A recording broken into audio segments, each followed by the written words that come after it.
అందరికీ నమస్కారం అండి. Welcome to life of Shweta vlogs. Home makers జనరల్గా మార్నింగే లేస్తూ ఉంటారండి, కానీ ప్రతిసారి లేవడం కుదరదు కదండి. వాళ్ళకు సిక్ అవుతూ ఉంటారు, ఫీవర్స్ వస్తూ ఉంటాయి, టైర్డ్గా అనిపిస్తుంది వర్క్ ప్రెషర్ వల్ల. అలాంటప్పుడు టెన్షన్ పడకుండా మన మార్నింగ్ని హెల్తీగా ఎలా మార్చుకోవాలి, హెల్తీ బ్రేక్ఫాస్ట్ ఎలా చేయాలి, లంచ్ ఎలా తయారు చేయాలి లేట్ అయినా సరే అనేది వీడియోలో చూపిస్తాను. వీడియో అయితే పూర్తిగా చూడండి. ఎస్పెషల్లీ హౌస్ వైఫ్స్కి అయితే ఈ వీడియో యూస్ఫుల్గా ఉంటుంది. వీడియో కనుక మీకు నచ్చినట్టయితే మన ఛానల్ని సబ్స్క్రైబ్ చేసుకోండి. అలాగే ఒక చిన్న లైక్ ఇవ్వండి ఫ్రెండ్స్. దీనివలన మన వీడియో మరింత ముందుకు వెళ్ళిపోతుంది. ఇక ఎందుకు ఆలస్యం, వీడియోలోకి వెళ్ళిపోదాం. ఇక నేనేం చేశానంటే, నిన్నటి దోశ పిండి ఉందండి. ఒకరోజు దోశ వేస్తా, పొంగనాలు వేస్తా. అయితే నేను ఎప్పుడైనా ప్లెయిన్గా కొన్ని రోజులు ప్లెయిన్గా చేస్తానండి బ్రేక్ఫాస్ట్. ఒక 3 డేస్ అలా చేశాను అనుకోండి, ఒక 3-4 డేస్ హెల్తీగా చేస్తూ ఉంటాను. అంటే ఇలా తీసుకుంటాను. ఇప్పుడు పొంగనాలు చేస్తున్నా కదండి, తోటకూర పాలకూర నేను ముందు రోజే ప్రిపేర్ చేసి పెట్టేసుకున్నాను. దాన్ని అయితే మిక్సీ చేశానండి. మిక్సీ చేసి దీన్ని దోశ పిండిలో కలుపుతా. అయితే మిక్సీ చేసిన దీన్ని డైరెక్ట్ దోశ పిండిలో కలపకుండా నేను కడాయి పెట్టుకొని ఆయిల్ పోసి దాన్ని అందులో వేసేసి స్పీడ్గా అవుతుందండి. ఇది ఏం ప్రాబ్లం ఏం లేదు, లేట్ ఏం కాదు. కొంచెం ఫ్రై చేసుకున్నాం అనుకోండి, ఆ పచ్చి వాసన అనేది ఉండదు. అలాగే పచ్చిది ఒక్కొక్కసారి పిల్లలకు డైజెస్ట్ కాకపోవచ్చు.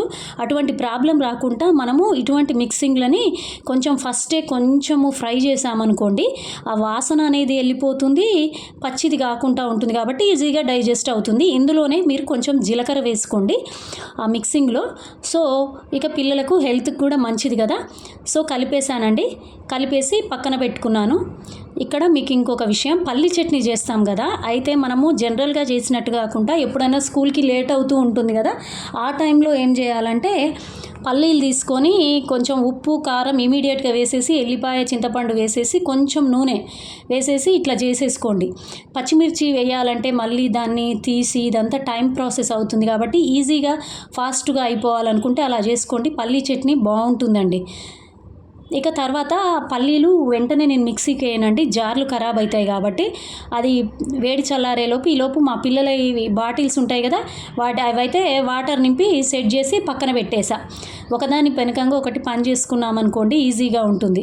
ఇవి పెట్టేసా. అలాగే స్నాక్ బాక్సు కూడా సెట్ చేసేసానండి. ఇక అలాగే ఈ పోపు పెట్టుకున్నాను. పల్లి చట్నీ రెడీ అయిపోయింది. ఇక పొంగనాలు వేసేయాలండి. పొంగనాలు వేయడానికి పొంగనాల ప్లేట్ అయితే స్టవ్ మీద పెట్టుకున్నాను. హీట్ వచ్చాక ఇక ఆయిల్ పోసేసాను. అయితే ఏం లేదండి, పిల్లలకు ఎప్పుడైనా కానీ మనము ఆకుకూరలు కంపల్సరీ ఇస్తూ ఉండాలండి. వాళ్ళు డైరెక్ట్ ఆకుల్లాగా తినలేరు అనుకోండి, మీరు లంచ్లోనైనా ఎప్పుడైనా సరే ఇలా మిక్స్ చేసి కొంచెం జీలకర్ర కలిపి కొంచెం ఉప్పు ఇలా కలిపేసి మంచిగా ఫ్రై చేసి ఇటువంటి వాటిలలో కలపండి. ఇది ఎక్కువ టైం పట్టదండి. ఎందుకు పట్టదని చెప్తున్నానంటే, మీరు ముందు రోజు ఆకులు మొత్తము సపరేట్ చేసేసి క్లీన్ చేసి ఫ్రిడ్జ్లో పెట్టుకున్నారనుకోండి, మార్నింగ్ ఒక 15 మినిట్స్ ముందు బయటికి తీసి పెట్టండి. డైరెక్ట్ ఏముందండి, మిక్సీ చేసి అదంతా ఒక 3 మినిట్సే. మనము కడాయిలో వేయించామనుకోండి, హెల్తీగా ఉంటుంది కదా బ్రేక్ఫాస్టు. ఎందుకంటే పిల్లలు ఎదిగే క్రమంలో ఎప్పుడైనా వాళ్ళకు కాల్షియం ప్రోటీన్ అనేవి చాలా అవసరం అండి. మనం కంపల్సరీ పప్పు ఆకుకూరలు అనేవి బాగా ప్రిఫర్ చేయాలి.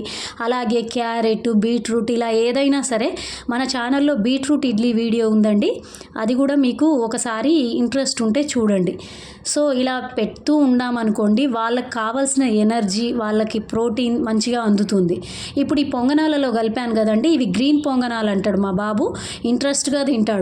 అదే ఉట్టి ఆకుకూర అయితే తను తినడు. ఇక నేను చెప్పాను కదా బ్రేక్ఫాస్ట్ లంచ్ హెల్తీగా ఎలా చేయాలని, అదే బ్రేక్ఫాస్ట్కు వాడింది ఇందులో యూజ్ చేద్దాం.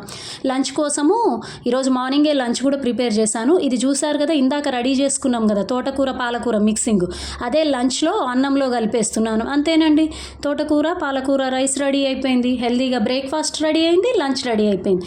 అయితే దీనికోసమని కడాయి తీసుకొని ఆయిల్ పెట్టేసుకొని పోపు గింజలు కొంచెం ఎల్లిపాయ అలా వేసేసుకొని పల్లీలు వేసి, పల్లీలు ఇలా బాగా యూజ్ చేస్తే పిల్లలకు మంచిదండి, బాగా తింటారు. నూనెలో ఇలా వేయించి మనము ఫుడ్లో ఇస్తూ ఉంటే పల్లీలు కూడా మంచి ప్రోటీన్ కదా.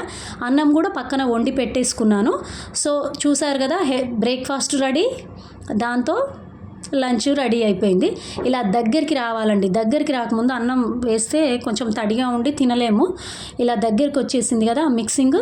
తర్వాత అయితే ఆ రైస్ మనం ప్రిపేర్ చేసిన రైస్ అయితే కలిపేయండి.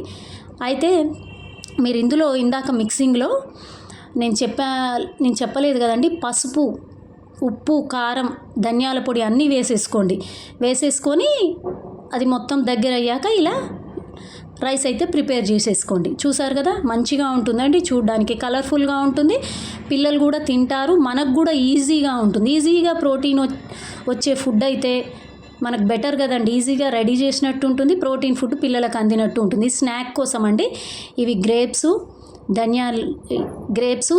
దానిమ్మ మొత్తం అయితే సెట్ చేసి పెట్టేసుకున్నాను. చూసారు కదండి, రెడీ అయిపోయింది. ఇక లంచ్ బాక్స్లో మొత్తం అయితే లంచ్ పెట్టేస్తున్నాను. చూసారు కదా, లంచ్ అయితే మొత్తం పెట్టేశాను. అలాగే గ్రేప్స్, దానిమ్మ బాక్స్లో పెట్టేశాను. ఇక పెరుగన్నంలో మా పిల్లల మోస్ట్ ఫేవరెట్ దానిమ్మ. కొంచెం మనము స్నాక్స్ సపరేట్ పెట్టినా ఇలా తింటారండి పిల్లలైతే. చూసారు కదా, ఇక వాళ్ళదైతే రెడీ అయింది. పిల్లలు వెళ్ళిపోయాక ఇక నేనైతే గిన్నెలన్నీ కడిగేస్తున్నానండి. ఇంకా గిన్నెలు ఎప్పటికప్పుడు కడిగితే కొంచెము రిస్క్ తక్కువ ఉంటుంది కదా. అయితే ఎప్పుడైనా సరే అండి, మనము కొంచెం ముందు రోజు నైట్ అయితే ప్రిపేర్ చేసుకుంటూ ఉండాలి. ఏదైనా పిల్లల కోసము, మార్నింగ్ హడావుడి పడ్డా మన వల్ల కాదండి అవన్నీ చేయడము. మీ మార్నింగ్ ఎలా ప్లాన్ చేసుకోవాలనే వీడియో కూడా మన ఛానల్లో ఉంది. అంతకు ముందు రోజు నైట్ ఎలా ప్రిపేర్ చేసుకోవాలి ఏదైనా అనే వీడియో నేను అప్లోడ్ చేశానండి, లైఫ్ ఆఫ్ శ్వేత వ్లాగ్స్ అని మన యూట్యూబ్ ఛానల్లో. మీకు ఇంట్రెస్ట్ ఉంటే ఒకసారి చూడండి. మనం గనక అలా ప్రిపేర్ చేసి పెట్టుకున్నామనుకోండి చాలా ఈజీగా ఉంటుంది. ఇక నేనేం చేశానంటే ఇక బయట కూడా మొత్తం అయితే క్లీన్ చేశానండి. ఈరోజు కొంచెం లేట్ అయింది కదా, మొత్తము క్లీన్ చేసేసా. అసలు అయితే మార్నింగే క్లీన్ చేయాలి. మళ్ళీ నాకు లేట్ అవ్వడం వల్ల మళ్ళీ ఇది చేస్తే పిల్లలకు స్కూల్ లేట్ అవుతుందనేసి వాళ్ళకు 8:45 తర్వాత అయితే చాలా కష్టం అండి. 20 minutes ఉంటుంది ప్రేయర్, బయట నిలబడాల్సి వస్తుంది. బట్ రీజన్ కూడా చెప్పాల్సి ఉంటుంది. అందుకని వాళ్ళది అయిపోయాక ఇక బయట క్లీన్ చేశాను కదా, అలాగే లోపల మొత్తం అయితే క్లీన్ చేసేసానండి. లోపల కూడా మాది డబల్ బెడ్రూము, మొత్తం అయితే క్లీన్ చేశాను. పిల్లలు వెళ్ళిపోతే అయితే చాలా భారం తగ్గినట్టు అంటే టెన్షన్ అండి, అసలు ఎలా అని టెన్షన్గా అనిపిస్తుంది. అందుకని నేను ఇలా ముందు రోజు ప్రిపేర్ చేసి పెట్టుకుంటా. ఎంత ప్రిపేర్ చేసినా చిన్న పిల్లలు కదండి, పెద్ద పిల్లలు అయితే మనకు అంత ఉండదు. కానీ వాళ్ళకు బ్రష్ చేయాలి, ఇవన్నీ చేయాలంటే కొంచెం ముందు ప్రిపరేషన్ కంపల్సరీ ఉండాలండి ఏ పనిలోనైనా. అలా ప్రిపేర్ చేసుకున్నామనుకోండి ఏ బాధ ఉండదు. ఇక పనులన్నీ అయిపోయాక ఇక హెడ్ బాత్ చేశాను, ఫ్రెష్ అప్ అయ్యానండి. ఇదండి ఈరోజు వీడియో. ఈ వీడియో కనుక మీకు నచ్చినట్టయితే కంపల్సరీ మీ ఫ్యామిలీ అండ్ ఫ్రెండ్స్కు షేర్ చేయండి. ఎందుకంటే మరెంతోమంది హౌస్ వైఫ్స్కి ఈ వీడియో షేర్ అయిందనుకోండి, వాళ్ళకు ఎంతో కొంత యూస్ఫుల్గా ఉంటుంది కదా ఫ్రెండ్స్. ఓకే ఫ్రెండ్స్, మన ఛానల్ని సబ్స్క్రైబ్ చేసుకోండి, లైఫ్ ఆఫ్ శ్వేత వ్లాగ్స్. అలాగే లైక్ చేయండి, దీనివల్ల మన వీడియో ముందుకు పోతుంది. అలాగే నాకు మరిన్ని మంచి వీడియోలు తీయడానికి ఎంకరేజింగ్గా ఉంటుంది friends. Thank you so much friends. మరో మంచి వీడియోతో మీ ముందుకు వస్తా.